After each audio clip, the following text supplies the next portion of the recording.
Hello friends, पिछली class में हम मल्टीप्लिकेशन ऑफ मैट्रिक्सेस को डिस्कस कर रहे थे और उसके कुछ प्रॉब्लम्स को भी हमने डिस्कस किया था।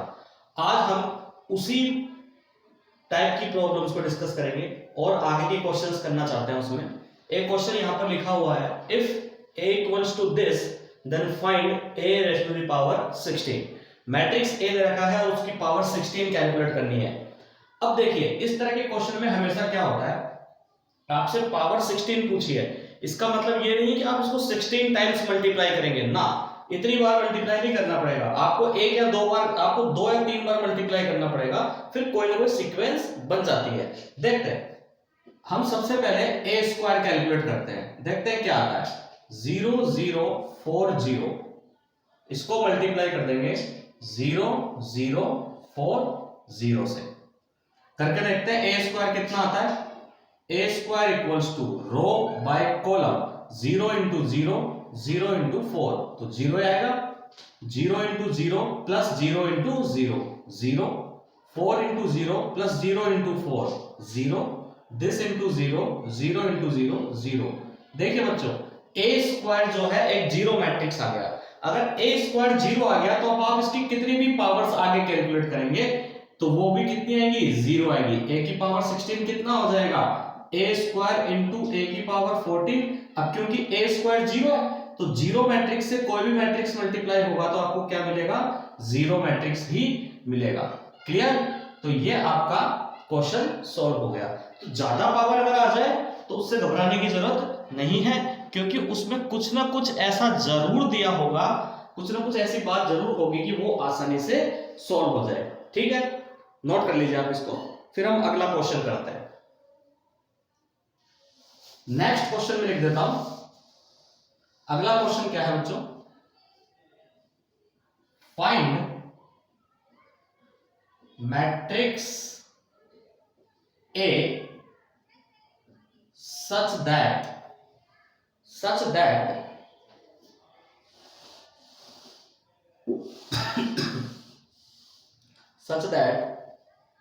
4 1 3 into a equals to -4 8 4 -1 2 1 -3 6 3। देखिए क्या क्वेश्चन है, this matrix into this matrix equals to this matrix, then find matrix A. पिछली क्लास में भी हमने इस तरह का क्वेश्चन डिस्कस किया था, वापस मैं इसको समझा देता हूं। देखिए, सबसे पहले आपको यह पता लगाना है कि मैट्रिक्स ए का ऑर्डर क्या है। सबसे पहले क्या पता लगाना है, मैट्रिक्स ए का ऑर्डर। तो देखिए, ये जो मैट्रिक्स है ये किस ऑर्डर का है, ये मैट्रिक्स जो है आपके 4 1 3, 3 रोज 1 कॉलम।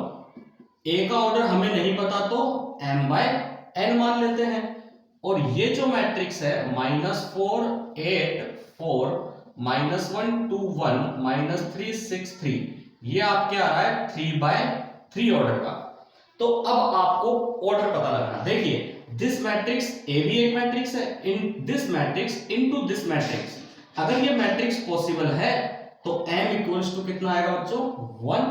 अब क्योंकि जो नया मैट्रिक्स आएगा प्रोडक्ट करने के बाद, इस मैट्रिक्स का और a का प्रोडक्ट करने पर जो मैट्रिक्स आएगा उसका ऑर्डर होना चाहिए 3 बाई n, जबकि ये है 3 बाई 3। ये 3 बाई n आना चाहिए, जबकि यह है 3 बाई 3। तो n की वैल्यू कितनी हो गई, 3।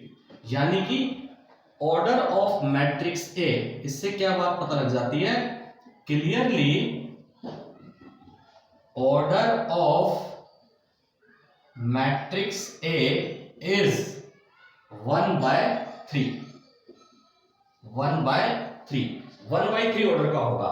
तो हम अब आगे क्या करेंगे, एक 1 बाय 3 ऑर्डर का मैट्रिक्स मान लेंगे। Let A equals to 1 by 3, 1 row 3 columns, A B C, कुछ भी एलिमेंट्स मान लीजिए आप, पर्टिकुलर नंबर्स नहीं मानने हैं, मैंने एबीसी मान लिया और इनकी वैल्यू फाइंड आउट कर लूंगा।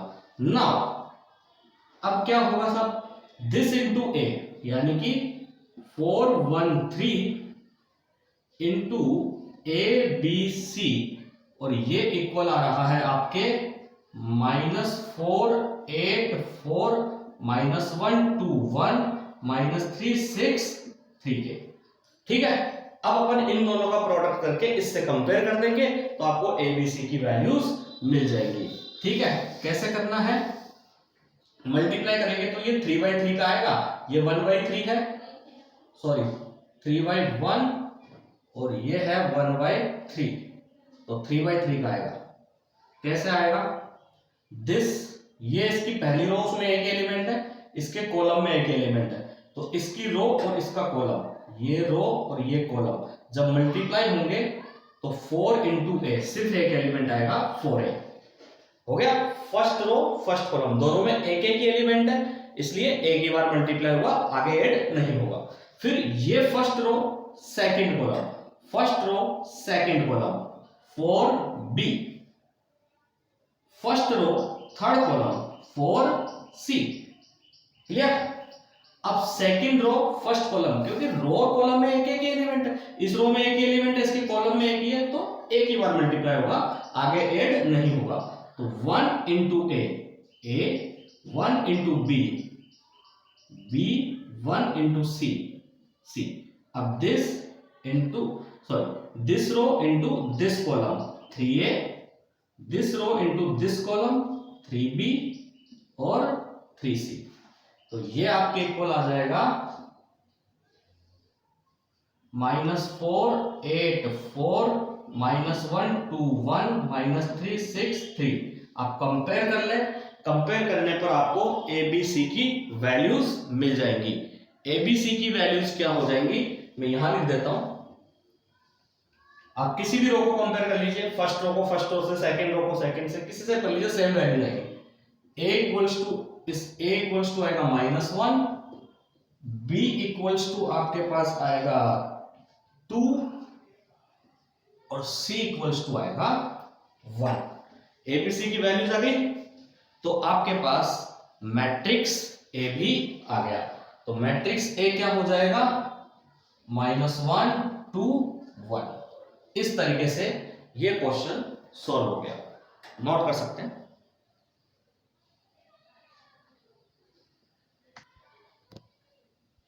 चलिए नेक्स्ट क्वेश्चन डिस्कस कर लेते हैं, मल्टीप्लिकेशन से ही रिलेटेड है, थोड़ा अलग टाइप का क्वेश्चन है। देखिए क्या है, if fx equals to x square minus 2x plus 1 find fa where a equals to this. क्या है क्वेश्चन बच्चों, आपको fx दिया हुआ है, fx आपको दिया हुआ है x square minus 2x plus 1 और आपसे पूछा गया है fa। तो हम तो जानते ही हैं अगर fx दे रखा है तो fa क्या हो जाएगा, a स्क्वायर, x की जगह पर a रख देंगे, माइनस 2a प्लस 1। अब ये 1 नहीं आएगा, क्यों, चलो मान लीजिए मैंने 1 लिख दिया, तो a भी एक मैट्रिक्स है, a स्क्वायर भी मैट्रिक्स होगा, 2a भी एक मैट्रिक्स है, इन दोनों मैट्रिक्स को ऐड करूंगा तो मैट्रिक्स आएगा।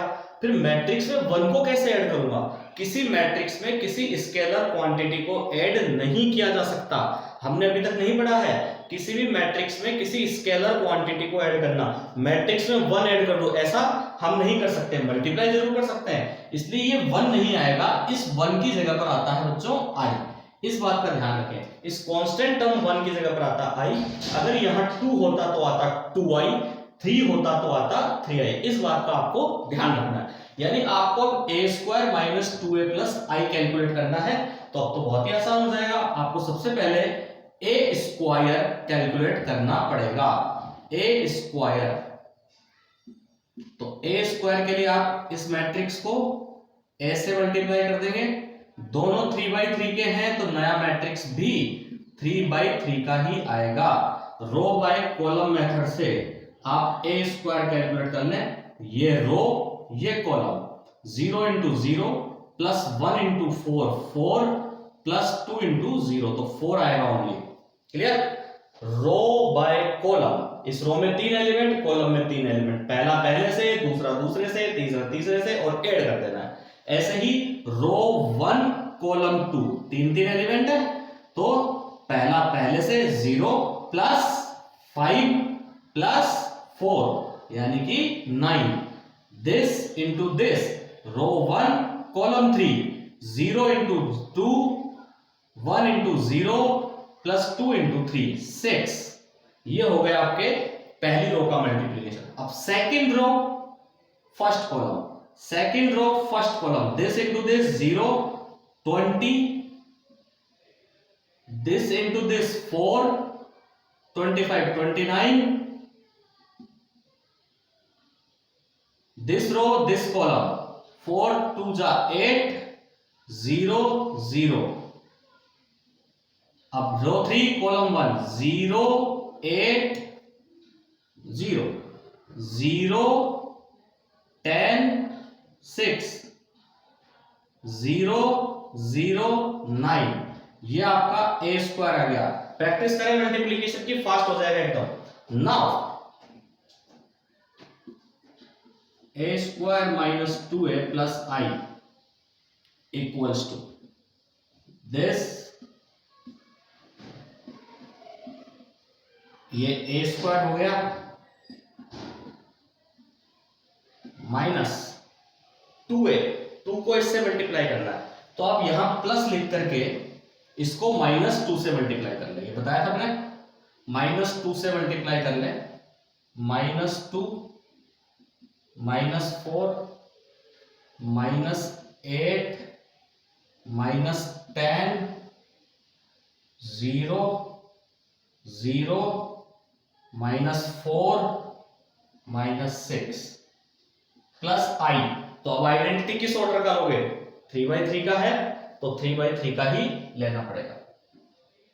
1 0 0 0 1 0 0 0 1। अब इन तीनों को ऐड कर लीजिए, ऐड करने के बाद आपको फाइनल आंसर मिल जाएगा। तो आपका जो एफ ए है वो क्या आ गया, देखिए 4 0 1 5। मैंने पहले ही प्लस बना लिया ताकि ऐड करने में आसानी रहे। 9 -2 7 0 6 -4 2 और उधर 0 है। 20 -8 12 और 0। 29 -10 19 19 और 1 20। 8 0 0 8 0 0। 16 -4 12 0। 9 -6 3 और 1 4। ये आपका एफ ए आ गया। क्लियर? नोट कर सकते हैं इसको।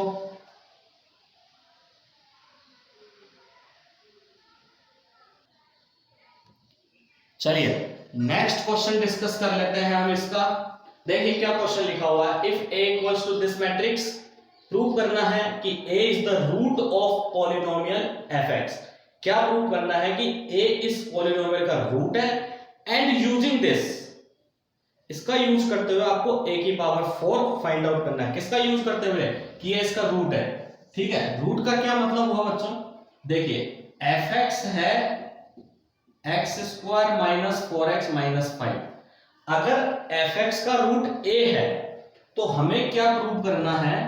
हमें प्रूव करना है to prove fa equals to 0। पहला काम है हमें fa को 0 प्रूव करना है।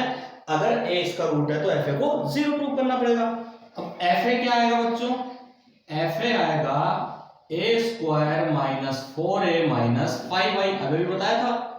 आप सबसे पहले a² कैलकुलेट कीजिए। 1 2 2 2 1 2 2 2 1 मल्टीप्लाई बाय 1 2 2 2 1 2 2 2 1। इन दोनों का मल्टीप्लीकेशन कर लेते हैं। सबसे पहले वही रो बाय कॉलम से, रो बाय कॉलम 1 4 5 और 4 9। बहुत आराम से करना है, गलती नहीं होनी चाहिए। 1 4 5 और 4 9। अब 2 2 4 और 4 8। ठीक है, 2 + 2 4 + 4 8। 2 4 6 और 2 8। देखिए 2 4 6 और 2 8। अब इस पर आ जाइए 2 2 और 4, तो देखिए 2 और 2 4 4 और 4 8। This into this 4, this into this 1 5, 5 और 4 9। अब this into this 4 और 2 6 और 2 8। This into this 2 4 6 और 2 8। 4 और 2 6 और 2 8। 4 और 4 8 और 1 9। ये आपका ए स्क्वायर आया है। नाउ आपको निकालना एफ ए। एफ ए मतलब ए स्क्वायर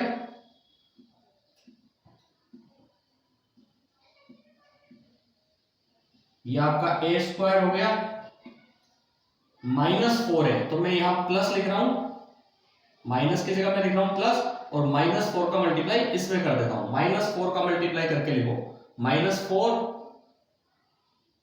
-8 -8 -8 -8 -4 -8 -8 -4, ये हो गया ये -5i -5i। तो यहां प्लस लिख देता हूं और 5i को किससे मल्टीप्लाई करता हूं -5 से, तो -5 0 0 0 -5 0 0 0 -5। भाई वो होता है 1 0 0 0 1 0 0 0 1, तो मैंने -5 से मल्टीप्लाई करके लिख दिया। आप इनको ऐड करिए 9 -4 5 -5 0। आप देखेंगे कि जीरो मैट्रिक्स आ रहा है। ठीक है, ये देखिए, तो आपका एफ ए जो है वो 0 आ गया। तो इससे ये तो प्रूव हो गया कि ए जो है वो इस पॉलिनोमियल का क्या है, रूट है। इतनी बात प्रूव हो गई। अब ये जो रिजल्ट आया है क्या, एफ ए इक्वल्स टू 0, इसका यूज करते हुए ए की पावर 4 कैलकुलेट करना, इसका यूज करते हुए फाइंड आउट करना। ऐसा नहीं आप ए स्क्वायर इंटू ए स्क्वायर कर लो, नहीं, उसने ऐसा नहीं बोला है। तो आप पहले इसको नोट कीजिए, फिर मैं समझाता हूं कि हम इससे ए की पावर 4 कैसे कैलकुलेट करेंगे। ठीक है, देखिए इतना हो गया, क्लियर। अब आप आगे बढ़ते हैं। अब ये प्रूव हो चुका है कि एफ ए 0 के बराबर है, मतलब ए स्क्वायर -4a -5i जो है वो 0 के इक्वल है।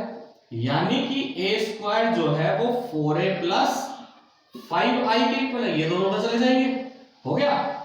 अब आपको निकालना है a की पावर 4, तो a की पावर 4 क्या होगा, a square into A square. Matrix को मल्टीप्लाई नहीं कर रहा हूं मैं। अब देखिए a स्क्वायर की वैल्यू तो ये है 4a + 5i, 4a + 5i, कर लेते हैं मल्टीप्लाई।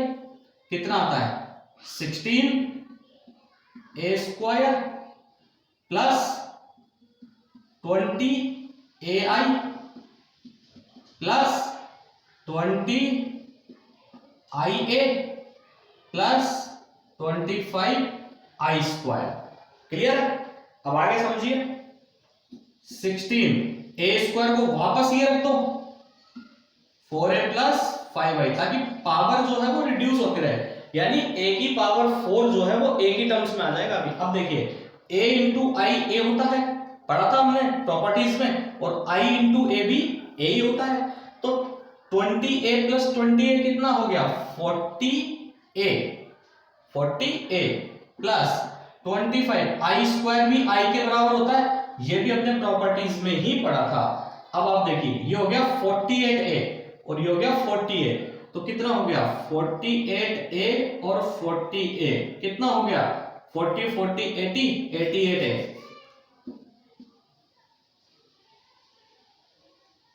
एक सेकेंड सॉरी, 60 इंटू 4, 16 इंटू 4 कितना होता है 64, 64a है ये, sorry this is 64a, 16 into 4, ठीक है, और ये है 40a, तो ये कितना हो गया 60 और 40 100, 104 है, दिस इज 104a प्लस ये आएगा आपके 80i, कितना आएगा 80i, और ये है 25i, तो 80 और 25 कितना होता है 105, तो ये आएगा 105i, ये आपका a की पावर 4 आ गया। क्लियर? अब आप इसमें a और i की वैल्यू रख देंगे तो आपको मिल जाएगा बिना मल्टीप्लीकेशन के। आ गया। ये क्वेश्चन ऐसे भी पूछा जा सकता था, आपसे कह दिया प्रूव करो कि ये इसका रूट है एंड देन फाइंड a की power 4 in terms of a, तब भी वो ऐसे ही सोल्व होगा। a की पावर 4 को a की टर्म्स में फाइंड आउट करें तब भी ऐसे होगा, या ऐसे भी पूछा जा सकता है। तो ये आपके पास हो गया a की power 4 equals to 104 a 212 221 plus 105i, ये तो ये हो जाएगा,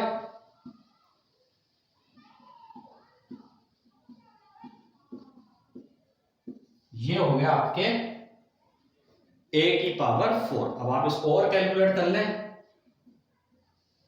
104 ये 2 से मल्टीप्लाई करोगे तो 208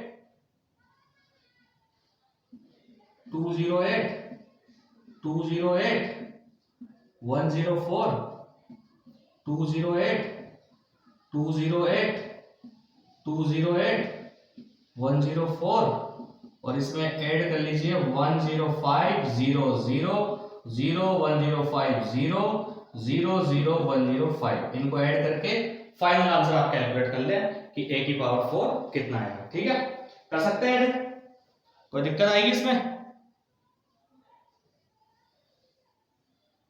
क्लियर? ओके, अब अगले क्वेश्चन की तरफ बढ़ते हैं। चलिए नेक्स्ट क्वेश्चन हम लोग डिस्कस कर लेते हैं। क्या लिखा हुआ है, if px equals to this prove px into P Y equals to px plus Y. बहुत ही सिंपल क्वेश्चन है, कुछ भी नया नहीं है इसके अंदर। देखिए px आपको दे रखा है, px दे रखा है आपको cos x sin x minus sin x cos x। तो मुझे बताइए कि px अगर ये है तो py कितना हो जाएगा। अगर ये px है तो py कितना हो जाएगा, x की जगह y रख दो बस, तो py कितना हो गया cos y sin y minus sin y cos y। Clear? Now आप कर लीजिए px इंटू py, यानी this into this, cos x sin x minus sin x cos x into cos y sin y minus sin y cos y। कर लेते हैं multiply row by column, cos x cos y plus sin x minus sin y, मतलब क्या हो गया cos x cos y minus sin x sin y। ये हो गया first row second column, cos x sin y cos x sin y plus this into this, ये row ये column भी तो रहा है, तो sin x into cos y, sin x into cos y। Now this row this column minus sin x cos y plus minus sin x cos y plus नहीं आएगा बच्चों, माइनस ही आएगा क्योंकि ये माइनस लगा हुआ, cos x sin y। Done. This into this minus sin x sin y minus sin x sin y plus cos x into cos y। Trigonometry अगर आपको याद हो तो ये कुछ फॉर्मूले हैं, cos a cos b minus sin a sin b, cos a cos b minus sin a sin b, cos a plus b का फॉर्मूला होता है ये कॉस ए प्लस बी का फॉर्मूला होता है, यानी कॉस एक्स प्लस वाई। ये हो गया साइन ए कॉस बी, या ऐसे लिख लो sign A cos B plus cos A sine B. ये साइन ए प्लस बी का होता है, साइन ए प्लस बी का होता है। इसमें से माइनस अगर आप कॉमन ले लोगे तो ये भी साइन ए प्लस बी का बन रहा है, यानी माइनस कॉमन लेने के बाद साइन एक्स प्लस वाई बन रहा है। और ये कॉस है कॉस बी माइनस साइन ए साइन बी, तो ये हो गया कॉस ए प्लस बी, यानी कॉस एक्स प्लस वाई। और अगर आप ध्यान से देखेंगे तो यही आपका पी एक्स प्लस वाई है। कैसा है पी एक्स प्लस वाई है? ये पी एक्स है, इसमें x की जगह x प्लस वाई रख दोगे तो यही तो आएगा। तो P X into P Y किसके इक्वल प्रूव हो गया? पी एक्स प्लस वाई के इक्वल प्रूव हो गया। क्लियर है? इस तरीके से ये क्वेश्चंस सॉल्व होते हैं। Okay, next. अब इसमें अभी मल्टीप्लीकेशन के ऊपर और भी क्वेश्चंस हैं, हम अगली क्लास में डिस्कस करेंगे पीएमआई बेस्ड क्वेश्चंस। किस तरह के क्वेश्चंस हम डिस्कस करेंगे इसमें आगे? PMI based questions. पीएमआई से पर बेस्ड भी प्रॉब्लम्स होती है मल्टीप्लिकेशन ऑफ मैट्रिक्स में, वो हम नेक्स्ट क्लास में डिस्कस करेंगे। पीएमआई बेस्ड क्वेश्चंस, इसको पढ़ना है, क्वेश्चन सॉल्व करने हैं आपको। ठीक है? Okay, thank you.